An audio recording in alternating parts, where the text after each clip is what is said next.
আসসালামু আলাইকুম। আমরা সকাল সকাল বেরিয়ে পড়লাম সবাই মিলে। কালকে ঈদ আছে, তাই জন্য আমরা ঈদগাহটা অনেক নোংরা হয়ে আছে, তাই জন্য আমরা সাফাই করতে চলে এলাম। তোমরা শুধু দেখো, আমরা চলে এসেছি আমাদের ঈদগাহায়।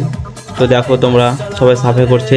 তো কোনো দাদাকে জিজ্ঞাসা করবো কি 30টি রোজা রেখে কেমন লাগছে আপনাকে। তো তোমরা দেখতে থাকো। আমরা চলে এলাম দাদাটার কাছে। তো তাকে জিজ্ঞাসা করব। তো দাদা, আপনাকে 30টি রোজা রেখে কেমন লাগছে? আলহামদুলিল্লাহ, খুব ভালো। তো আজকে কমিটির সাথে কাজ করতে কেমন লাগছে আপনাকে? খুব ভালো। তো এক মাস পরে ঈদ মোবারক বলে দাও সবাইকে। আসসালামু আলাইকুম, সবাইকে ঈদ মুবারক। হ্যাঁ,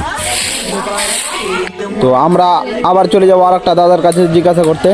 তো দাদা, বলছি কি 30টি রোজা রেখে আপনার কেমন লাগছে? আলহামদুলিল্লাহ দাদা, খুব ভালো লাগলো 30টি রোজা রেখে। তো কমিটির সাথে সবাই মিলে কাজ করতে কেমন লাগছে আপনাকে?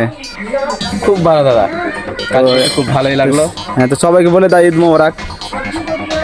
সবাইকে ঈদ মুবারক। আমাদের ঈদগাহ সাফাই করা হয়ে গেল। তো আমার তরফ থেকে সবাইকে ঈদ মোবারক।